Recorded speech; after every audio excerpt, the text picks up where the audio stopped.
Тәрәзәләр ачып булмый, балалар да аны сизәләр. Беренче Салаватта ис әзрәк. Бездә көндез бик сизелми, көндез аларда күбрәк сизелә. Гөлназ Госманова гаиләсе белән Салават күпер торак комплексында яши. Начар ис килү проблемасы беренче тапкыр узган ел кискенләште ди ул. Кич белән тәрәзәне ача алмыйбыз инде без. Чөнки менә кичә генә йокларга ятыр алдыннан, кичке сәгать 11 иде. Йокларга ятыр алдыннан, һәр вакытта тәрәзәләрне җилләтер алдыннан без наоборот тәрәзәләрне тизрәк җабырга тырыштык. Чөнки ис көчәйгәннән көчәя, ул исне өйгә кертәсе килми. Шуңа күрә быел уже кондиционер куеп кына бүлмәнең һавасын алыштырырга дигән уйга киләбез ирем белән хәзер. Начар ис гадәттә көннәр җылыткач төнгә каршы сизелә башлый. Без кич белән сизәбез тәрәзә ачкач. Икенче Салават күперендә дип әйтәләр, бар күп дип әйтәләр. Без үзебез заповедниктан күчеп, ул һаваны сразу сизәбез. То есть разбираемся, монда кеше может быть время от времени өйрәнәде. Дөрес, безнең иҗат төркемендә төшергән вакытта ят ис сизелмәде, ләкин монда яшәүчеләр сүзләренә караганда, Салават күпер ягына җил искән вакытта бүлмәләрне җилләтим дип тәрәзәне ачмавың хәерле диләр.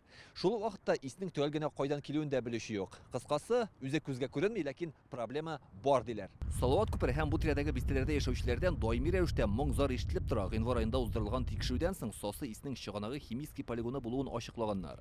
Халык мөрәҗәгатьләреннән соң Салават күперенә һава составын тикшерүче автоматлаштырылган станция урнаштырдылар. ПЖКХ идарәче компаниясе исне бетерү өчен һавага махсус сыекча сиптерә башлады.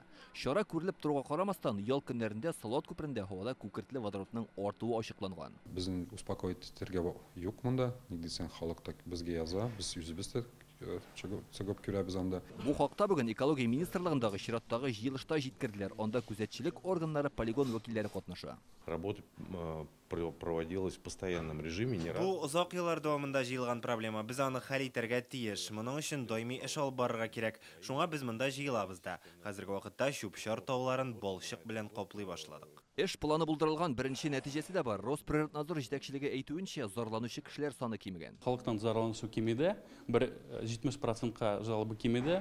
Менә хәзер план буенча без эшне алып барабыз. УКПЖКХ совместно. Безнең каждый пункт безнең контрольдә. Проблеманы хәл итәбез дигәндә күп кенә хилафлыклар ачыкланган. Шуларның берсе чүплек проекты документларының дөрес булмавы, фильтрларның камил эшләмәве. Очное сооружение эксплуатациягә ибәргә тиеш, потому что фильтратура сыгырга тиеш. Очное сооружение аша рекультивация дип әйтәбез, бүген кенә әйтеп киттек. Конституцион соглашение буенча аларны 0,70 см туфрагление булырга тиеш, да. Аны турында тоже әйтеп киттек. Анда бар слой, шуны ябылырга тиеш.